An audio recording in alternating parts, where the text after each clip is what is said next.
Guys, we are ready. We go help the elephant. Here, look at this beautiful people. What school did you go to? Shadrach Kimale was to Kenya Wildlife Service as a ranger.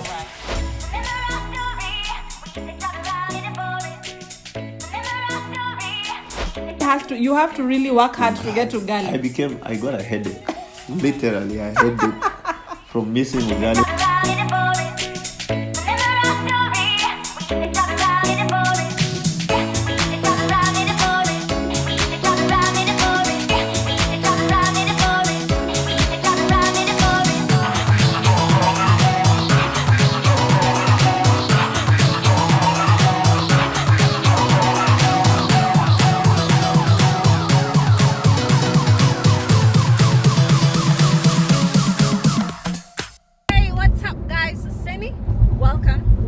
Welcome back, you guys. Hey, thank you so much for the support.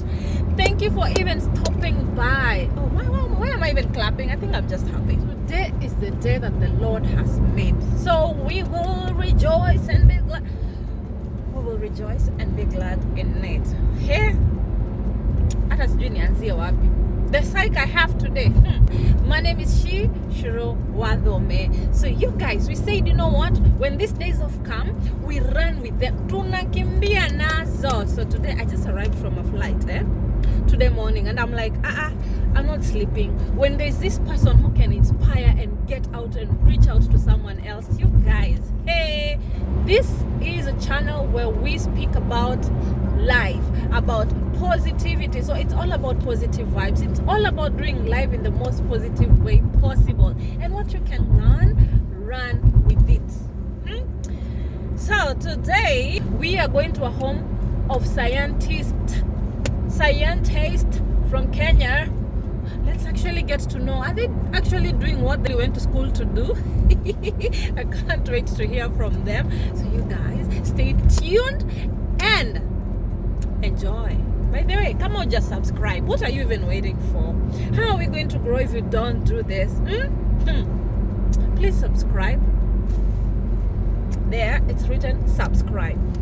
So please subscribe. If not, like this video and share it. If it's going to help one of your friends, why not? Cindy.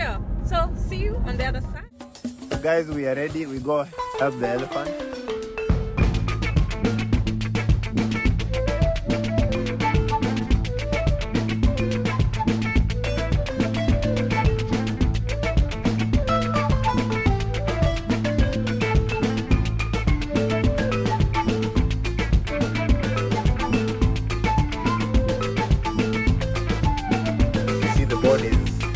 Not involved. Okay, the body is intact. So when the body is intact, there's something you can really recover. Hello, what's up? Guys, I told you I'm coming here. Look at this beautiful people. You guys, I don't even have words to say. First, thank you so much for even coming into this channel. Hey, you guys, I really can't wait to hear what you people have to tell us. This is a home of scientists. They're going to tell us if that is what they're still doing. If that is what they're doing, or we can't wait to hear this. But before we hear that, can we know them? Yeah? And we start with the head of the family. Oh. Hi. Hi, how are you? Good. Tell us, what's your name?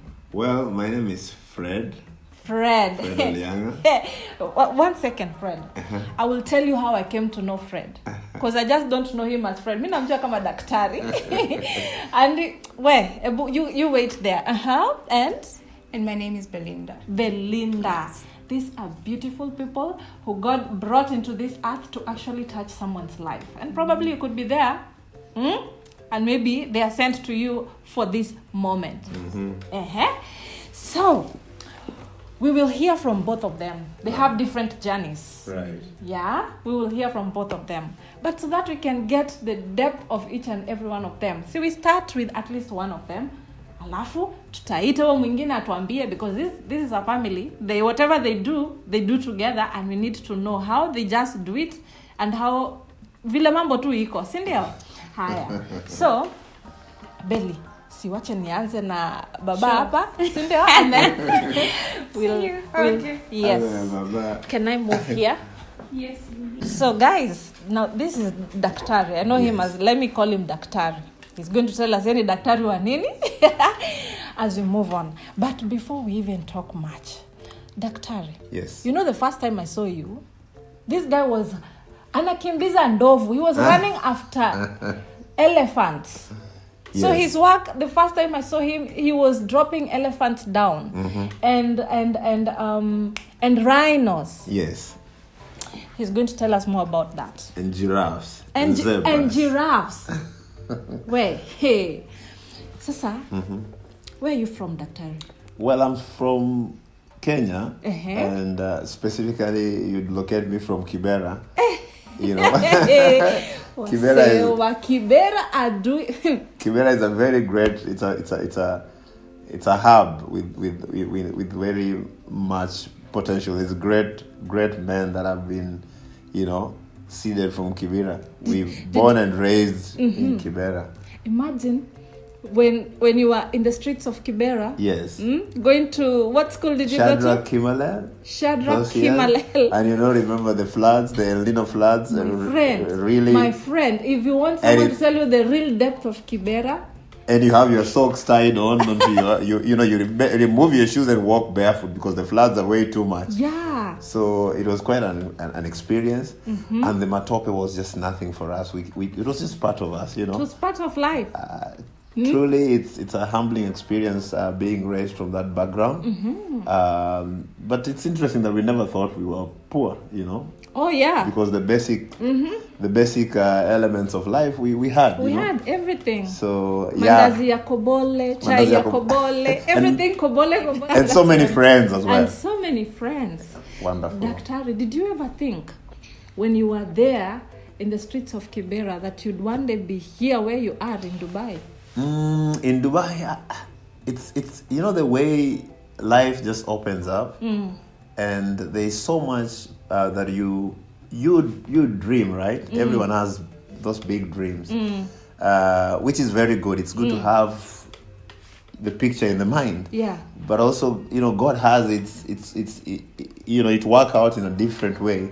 And coming to Dubai was never in my dream, but I had a picture of experiencing something outside my country.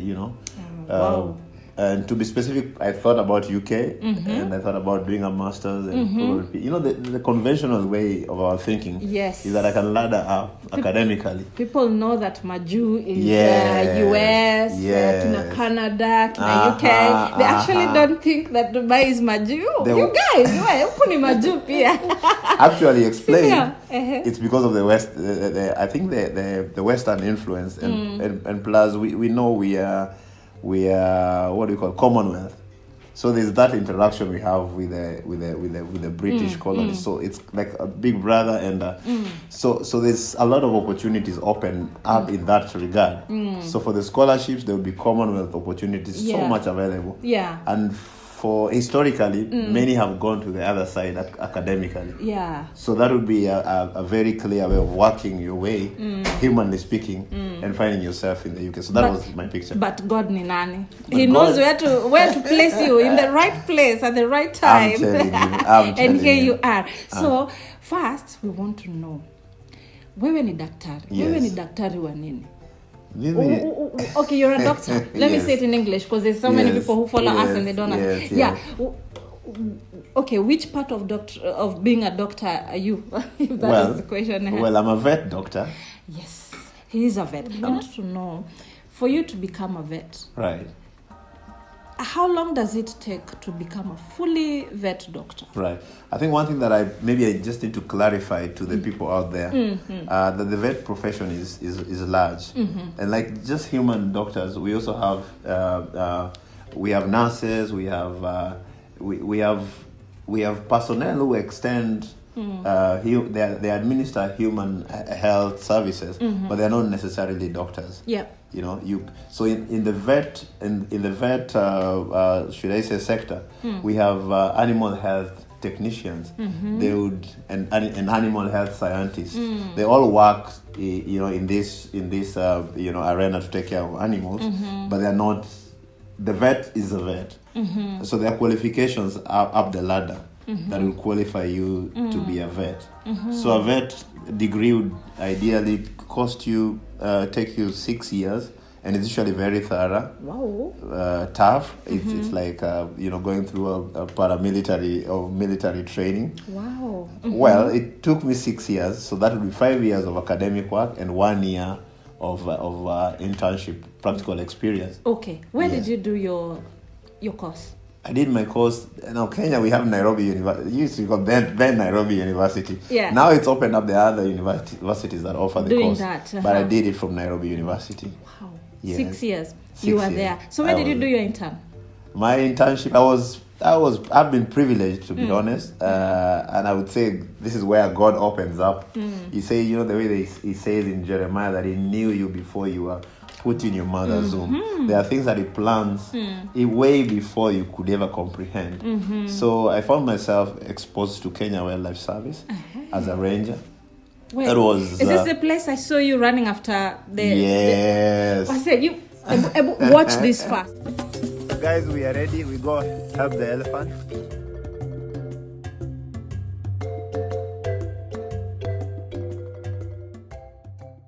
To become a ranger, which is a very interesting story that probably would capture another day, because being a ranger was something that I was not sold into. Yeah. I just found myself, the way life plays out. And here I'm in a paramilitary training ground, and there I'm a ranger. Then, of course, later the Kenyan system, the academic results after the whatever comes, and you find that you've qualified. Yeah. And you've been called to Nairobi University. So I'm like, okay, I have to pursue vet. So pursuing vet came after I became a ranger. Oh, wait. Yes. You became a ranger before going to do the... Before knowing that I would even be a vet. Ah. Yes. Okay. So when the results for the university came in and they called me to do pursue vet, I was like, wow, this is relevant. So I can pursue this course. And I have to seek for consent. The government process, you have to file an application for them to allow you to go study, which was quite a process. But again, one thing that I want to encourage people up there is that trust in God. Things will open up. Don't fear. Because look here, the vet opportunity opens up. I am a ranger. Yeah. I didn't look at myself.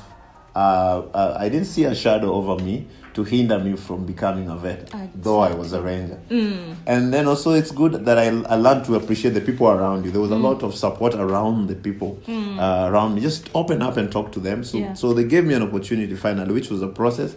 And through so much obstacles, of course, you really have to write a letter, follow up and all that. Like there's that process. Yes, there's that process that you have to. And trust me, the moment you are 18 years, that's the maturity age in Kenya, you don't stop depending. The dependency, wean yourself off from dependency on the parents. So, life stages you on a platform. You have to kujituma. Yes. Guys, let me try and translate it and dilute it kidogo. What he's just saying, you really have to send yourself. You really have to send you yourself. You cannot just wait for things to happen. Yes, yes. Wait kidogo. Tell us. What does a ranger do in a nutshell? A ranger, we were actually manning the anti-poaching unit. So mnangana na mashifta, making sure that the resource, the wildlife resource in Kenya is protected.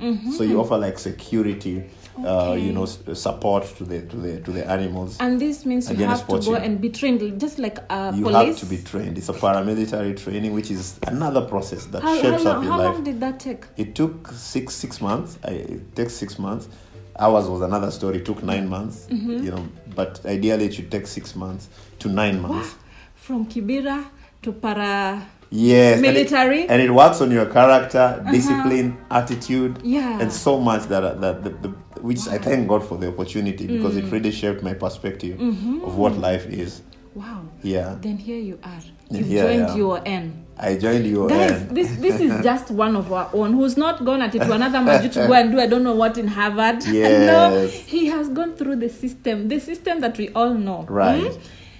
Abu tell us in high school. Where were you in high school? I was in Dagoretti. He was in Dagoretti. The great corner, Dagoretti High School. Dagoretti. Wasewa Dago. Here Wow. we go. You're presented. Wow. Now, I really want to understand how you came to Dubai. Because that is where we want to know vizuri. Wow.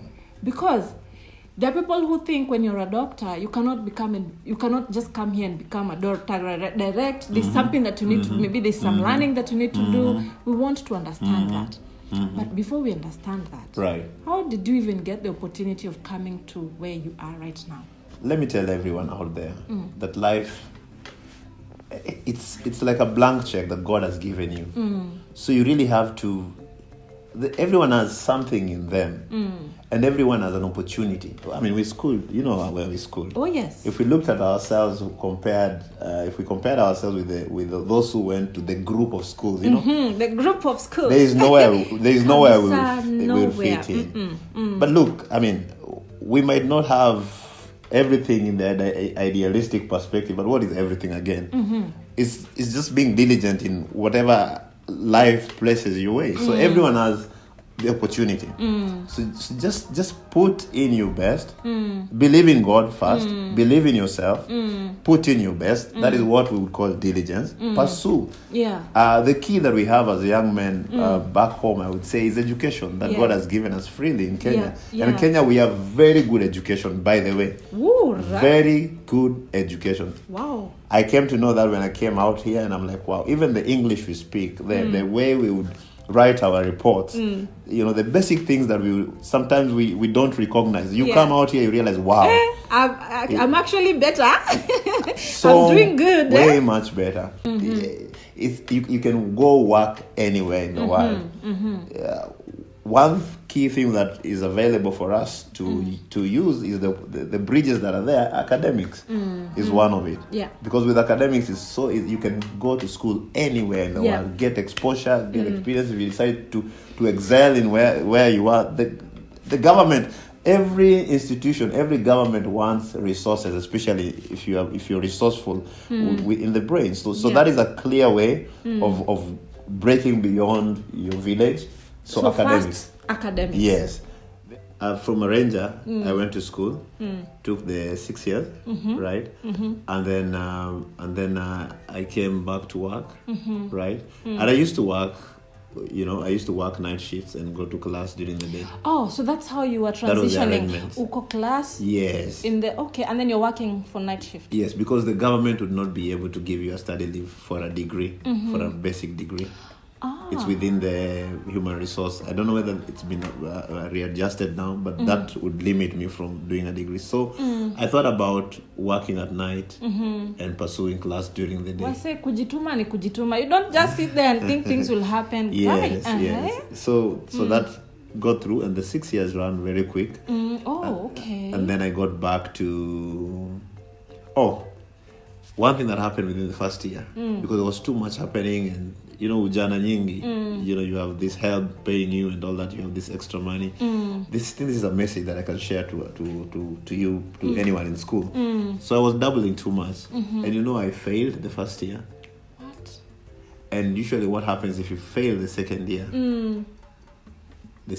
you can be at a position where they excommunicate you. They tell you, man, you're no longer viable for this course, so just stop. So I thought about it. I said, wait a minute. I went there for school. If I go back without this degree, it would mean a dip on me. What caused the failing? There was too many things I was doing at the same time. There was partying. Nairobi, Chiromo campus was closer to. We started from Chiromo. So there was too much. Yeah. There was no balance between academia and... I'm the only... Now I can do everything. And I think the most important thing to cut your life lean and to know what really is essential, that is what we would call the discipline that, kuna ujana, but also there's that awakening to know that the future is waiting for me and I have to put in what needs, the diligence it needs. Wow. So it readjustment and shifts thereabout, and then when I focused on the academics, by the grace of God, I managed to finish it. Well, say you're out there, and you're thinking, you know what? how is this going to be if you don't focus? Right. If you don't focus, for sure you'll just be dropped. Even in life, it's just like that. That's true. You just have to keep the focus. You have to keep the focus. So you kept the focus. Here you are, ukapita mtihani. Nikapita mtihani. When I graduated, of course, you're looking forward, and you're trusting God for the transition, because going to school does not guarantee you a promotion, whatever it is. Absolutely, yeah. But I was looking into a journey through, and I was trusting that God would be able to open up my doors. And He gave me my department had very good staff, the vet department. So they supported me through. And how God, when I went back, of course I'm a ranger that has just graduated. Yeah. So something happens and they recognize me, which is a miracle that I will not even share here, but somehow they see me working in the field. And this day the director sees me working, and it's like I'm being exposed to him that this is a ranger that finished, graduated. And fast forward, they were organizing an interview for me, and it was an internal interview, and that's how I scaled up the ladder. Wow. And it was a miracle. Wow. Because and because I see you the one directing Kukimbiza Ndovu, right, this. Right.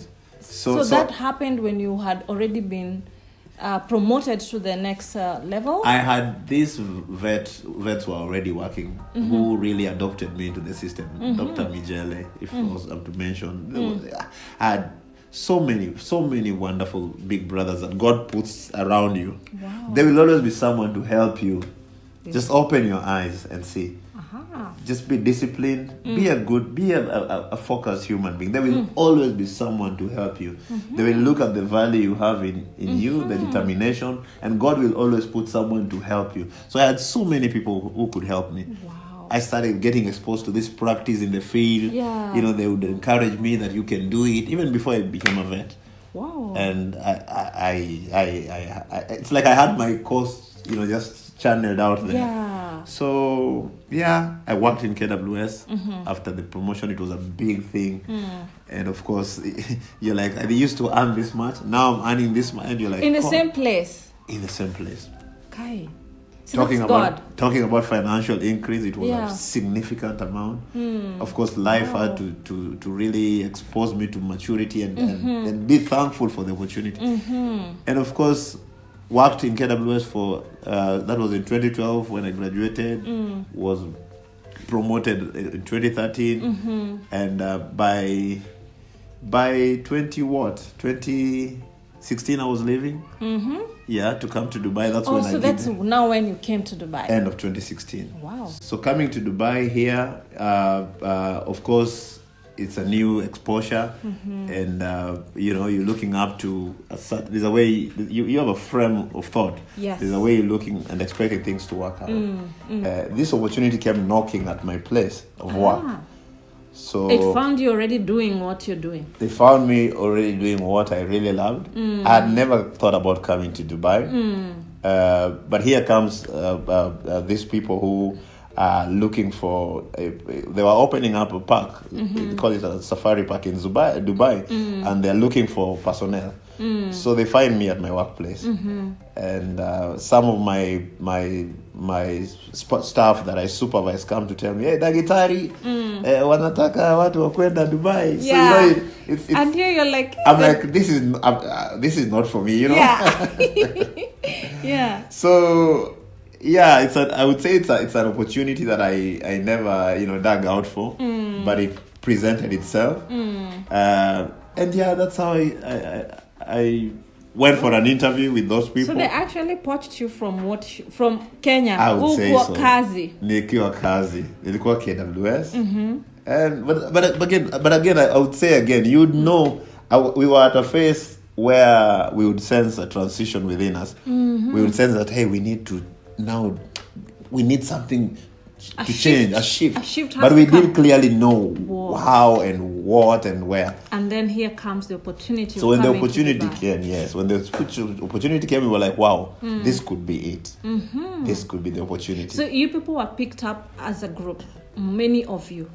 Well, not really. I would say when they came to KWS, they were looking for a vet, right? And of course, with the vet, they would also look for the animal health support assistants.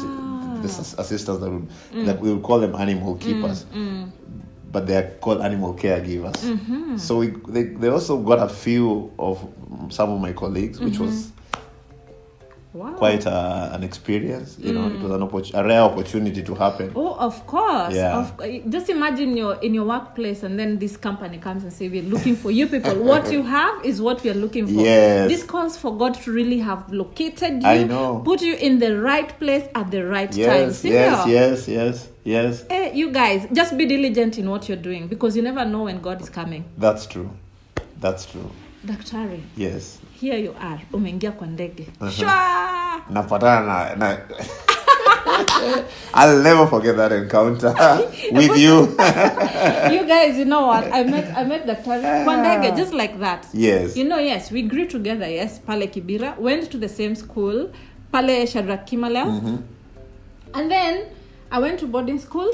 He was left there, and then we never met for so many years. Right. Like life, you know, just how dynamics of life just takes you to different places. Yes. Then just once from nowhere, maybe niko kwa flight, just doing my usual kazi. Yes. And I spot him, and I'm like, wewe, I know you, nakujua. He was in the middle of other people. Now, this is a story we cannot give here. I know. Because it's a little bit long. Right. We will one day come. If you want to hear about it, yes, I think you'll just have to subscribe and stay tuned.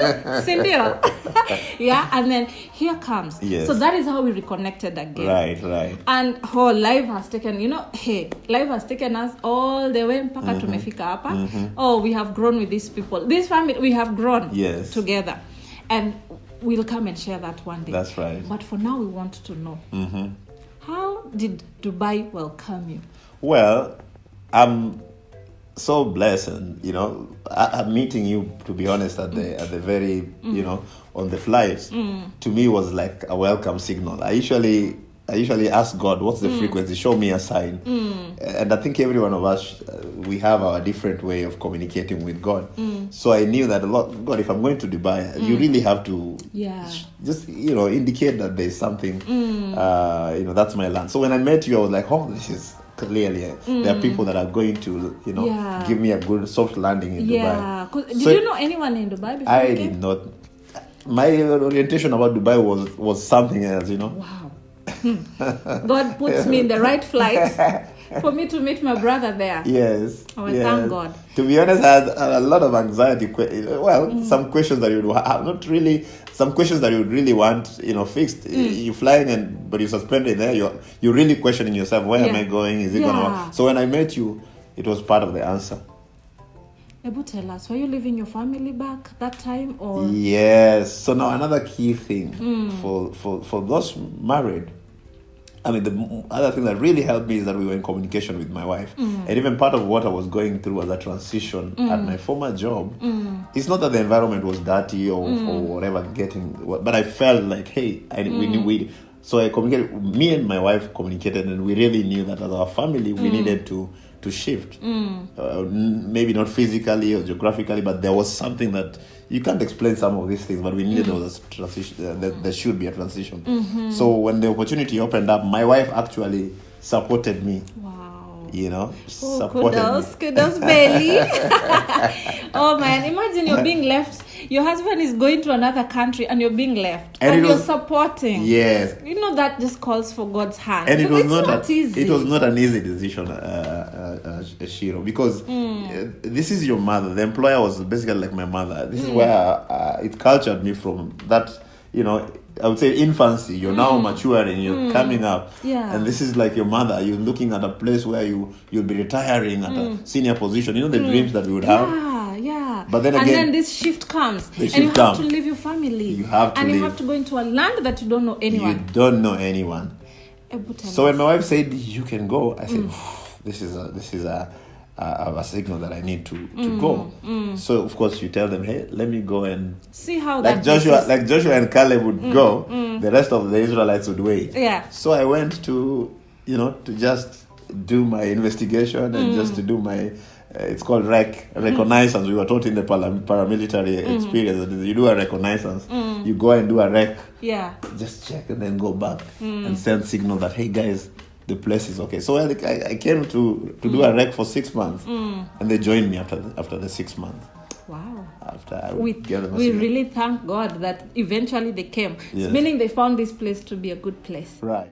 Daktari, Yes. tell us, how was your transition? You know, you're just from home. Here you are, placed in Dubai. Mwenye alikuwa akipika is not there. You asked me how it was when I landed. Now the transition. You're here in Dubai. Of course, I'm posted in Dubai Safari. Yes.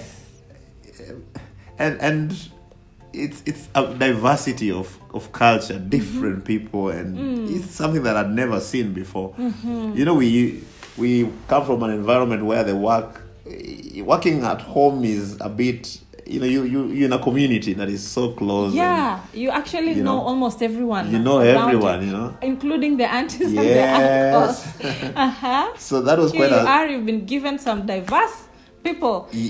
Working with vets from which other countries? There's Philippines. You have someone from Argentina. Wow. You have someone from Uganda. But that Ugandan colleague was so helpful. So we got connected with this Ugandan colleague because we resonate so well. Yeah. So he became sort of like a big brother. You know, your contemporary who is much higher than you. Yes. So he became like a mentor to me in a way.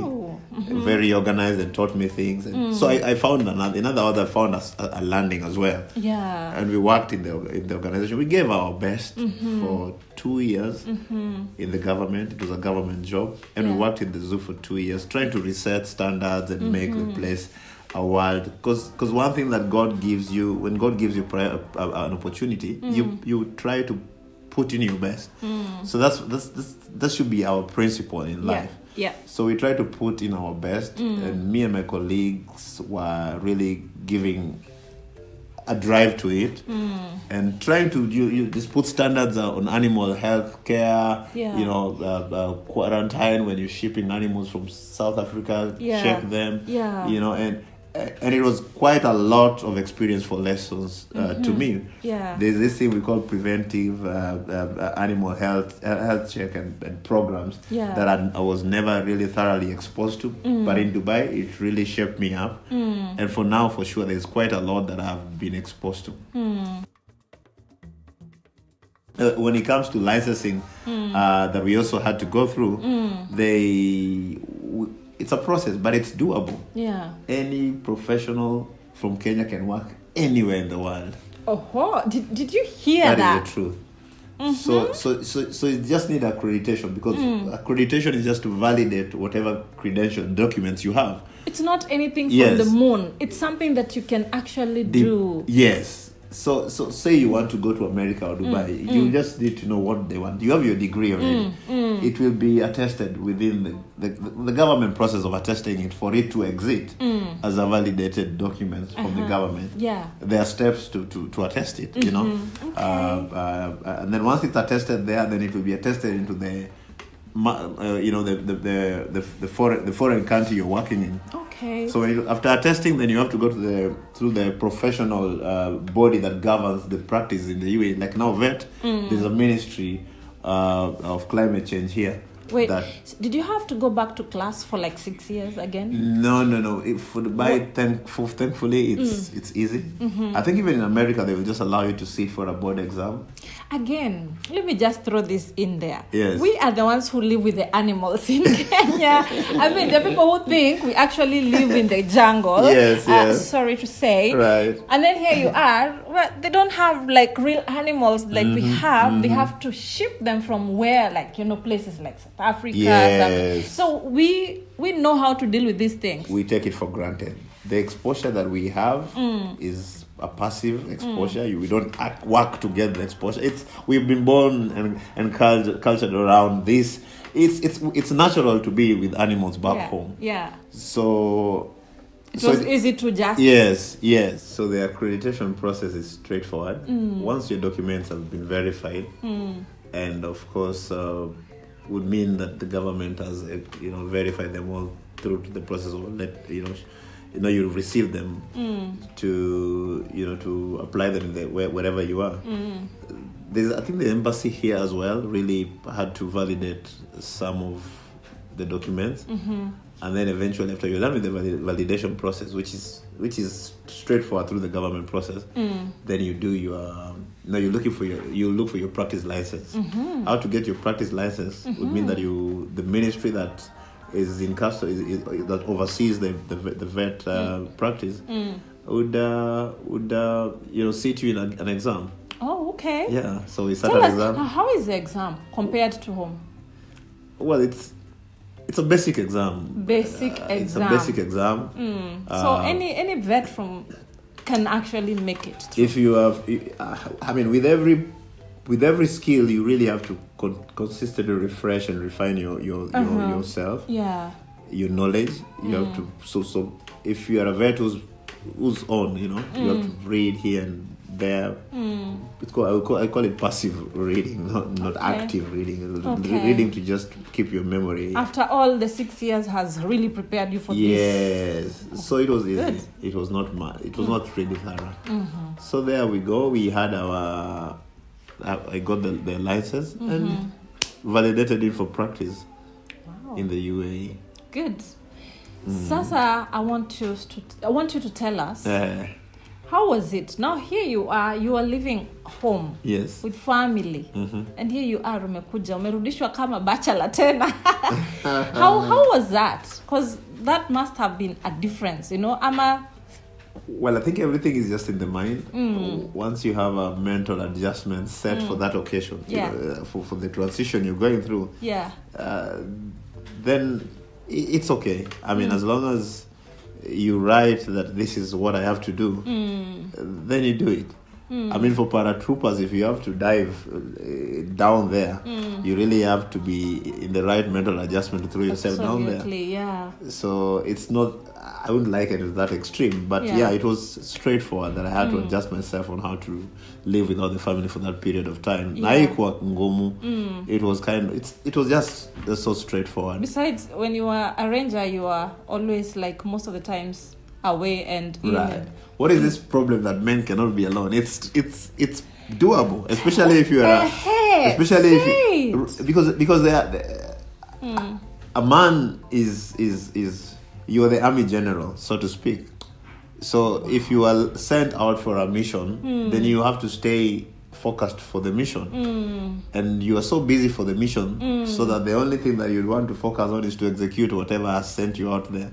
Wow. So it's very possible. It is possible that you can stay focused and do what needs to be done, and it also matures you as a process. Yes. Yeah.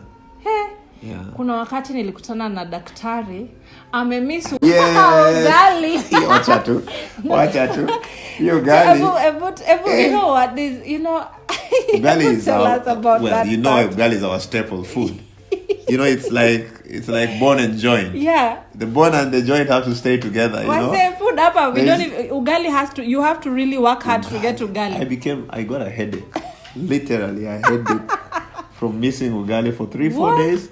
Yeah. Then I remembered I have a contact. Shiro gave me the contact. Let me call Shiro. Yeah. So I called. No, before I called you, I went to the mall. I was just taking a stroll. Yes. Kwa mall, nikapatana this black man. I knew this must be Kenyan. Yes. So I spoke to him Swahili. Yeah. Where can I get ugali? It's funny. But to be honest, did you get ugali eventually? Did I get ugali? I was given something that is a closer match of ugali. They call it semolina. Unakula hivi unasikia ni kama hii ni mihogo. Anyway, let me just eat it. So in the mind you're eating ugali. Yeah, but you're eating clearly this is not ugali. Wow. Ugali is a staple food back It is. Where it is, it's very close to the heart of people who know it. Yes. Yeah. So eventually you found ugali. Eventually I found ugali. But when I visited, you remember when I first visited you, that was a real deal. Yes. I got ugali. You're like, and this makes me feel like yes. I was like, oh God. Yeah. It was like a breath of fresh air. I have eaten ugali finally. We thank God. God. We take some things for granted. Yeah. And some people ask me whether they want to leave home and all. I ask them really, especially if you're a professional, I ask them, revisit and are you sure you want to leave home? You get it? So, because there are few things that you take for granted you would miss. Like just walking in the streets and eating mahindi choma. Yeah. Like unakula mahindi, basic things like sitting under a tree and just that fresh air or just catching up with the body of a non-issue or so home but again, of course, when you have to move for a call, you really have to move. You just have to. Yeah. And we thank God. Ebu, I'm sure there's so many people who are looking at you. Yes. And they would want to hear what you have to tell them. What is your parting? I know. Before I come to that, I think we had mentioned also as well that because my first area of work I did for 2 years. Oh yeah. Then of course, dynamics of living in with the family comes in. You really have to now, of course, it's a stretch. You're growing this family here. Yes. UAE schools and all that. The kids start going to school and there's so many aspects that stretch you out. So for those professionals, I'm talking to professionals. For those professionals who coming abroad, as you're negotiating your budget, please your contract, please factor in education if it's possible, because education is very costly in this land. Oh yes. So if you have a good employer that is opening up for you an opportunity that God has given you, for sure, if God has opened it, there must be an employer who's able to listen to you. Absolutely. So for professionals, I'm talking to you because most professional openings have a lot of privileges. So good education package is very key because it can drain someone. So that was the first encounter we had. We started taking care of education, and the employer, the government was not really supporting us in. So we decided, hey man, maybe we got a roadie, we need to go back home because all the money is going back to school and it was not making sense for us. Yeah, true. Because education here is not that cheap. Yeah. So we're like, hey, we didn't come to look for a good life. Our heart and mind is at home. Sisi ni wale watu wa nyumbani, cut our blood and you see Kenya, anytime. So we are only here because of course we make the place better in our own contribution, but we also want to better home. Absolutely, So we always would be like, something has to be done at home. So we decided to go back home when all our money was going back to education. So me and my wife was like, no way, we have to go home. I actually resigned my first job. Daktari. Yes, we did. Yes. So it's quite a story, but I would say that through every transition, you will feel every transition within you. When you feel that there is a process you're going through and there's a crunch, there's a voice speaking to you, always look for opportunity. There will always be an opening that God will present. Yes. Jump when it's open. Yes. So we are humans. We were meant to be controlled by the Holy Spirit. For believers, I'm talking to you. The Holy Spirit will speak to you within you and utasema kasauti kananiongelesha. And sometimes the presenting circumstances would also resonate what you're feeling within you. Hallelujah. So there's evidence that I need to make a jump. And the thing with our God is so faithful. He will show you there's a light there. So when you see the light, run towards that light. Don't just sit and just be trapped. And because again, if you're trapped, you can easily die from stress. Don't allow that. There will always be a light. So God provides. Isn't it the Bible that says that He does not give you a trial that has no exit? There is a way out of every trial. So every phase you're going through, don't crash and die alone. Get a friend, call a friend, share with them. God will give you it is for you to know which opening God has opened, because there is always an opening. Amen. So for my case, there was this consultant that we had worked with. Yes. Good big brother. When he heard that we were resigning, he opened up an opportunity for us in the new job. Wow. And I was just... Wait, how long had you stayed in that other previous one? The previous one was 2 years. It's usually auto-renewable, but we said we are not going to renew it because... it wasn't really serving you as a family as it should be. The work environment is okay because it's government, it's okay. But then again, you're talking about what you want to do. The I, you have a goal that you want to do something at home. Exactly, yes. So all the finances are drained towards school. You're investing in school. So we decided, this is not what we want to do. Okay. And of course, agreeing as a couple and walking. When you're married, you walk together. There is no way that you are complete when you reason it out together. So we saw that the future would look hazy. So we said, no, there's no way we're going to continue here. Yeah. Wow. So when the second opportunity opened, Jump and that's why I'm saying, people, it's good to work hard. It's good to be consistent. Someone is seeing. But also just know that despite your hard work, focus and let the anchor be God. Because I did not call for this second contact.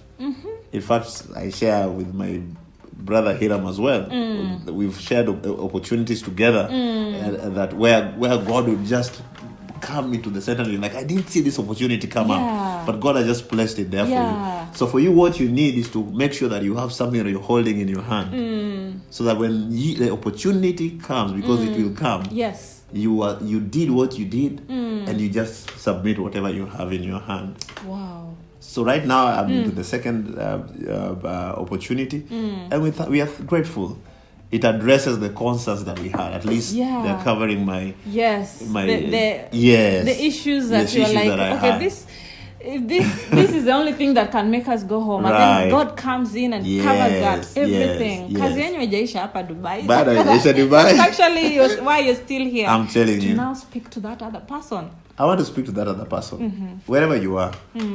It does not matter. Don't be too smart in life. They tell you, self-help, think through it, work through it. It's good to plan. Yes. It's good to put. It's absolutely, because even God planned. But anchor your faith in God. You tell me about where my future is going tomorrow. I will tell you, yes, I have a projection on this and this and this that I want to do. I want to make life better with every opportunity that presents. Maybe I want to build a scientific laboratory. These big things that we have. Maybe I want to investigate just to enrich the process of investigating diseases at home, based with my career spectrum, what I'm doing right now. But maybe that's not it. Yes. So I write it on paper, but maybe there's also another aspect. We need to know that God can also tell you, make a detour, do this. You get it? So it's good to be, for you who's there, have hope, have faith in God. Put your effort in all you do. Be diligent. I am not diligent. I am not as diligent as I should. So again, it's not entirely, don't kill yourself in trying to be diligent. Yes. Do all you can. When you make errors, know that life is never that too serious. Our God loves. He loves. Just do what you can. Don't burn out. Don't kill yourself. But know that the opportunity. Present your best. Be confident. Wow. And life exposes all for every other person. There is no place you can never step. Oh man, I'm just smiling because all these words that are flowing, I'm like, okay. Yes. There is just quite a lot of wisdom in here. Yes. And I hope you guys are learning. Yes. Kwa sababu, you've just been told, anchor your trust in God. Yes. What can I add? He is well able. I mean, he paints the rainbow and puts all those many colors. Yeah. How you would not know. And then it disappears. So there's also a rubber to undo the rainbow. Let me tell you, there's a lot more that is hidden. Yes. It's anchored in God. He knows all things. Never die. Don't burn out. Don't burn out because things are not working out. Hey, do what you can do. There's some stress levels that without God, man, you can't do it. But the key thing, do what you can do. There is always that which you can do. Do what you can do, but don't burn out. Oh man, Daktari, I don't think we'll ever finish this.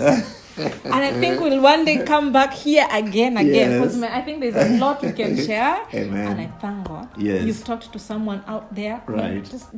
Just check where you are. Right. And place your trust in God. Yes. That is just about That's it. Asante. Thank you so much. Guys, if you subscribe. But we still have to hear from Bailey. Right.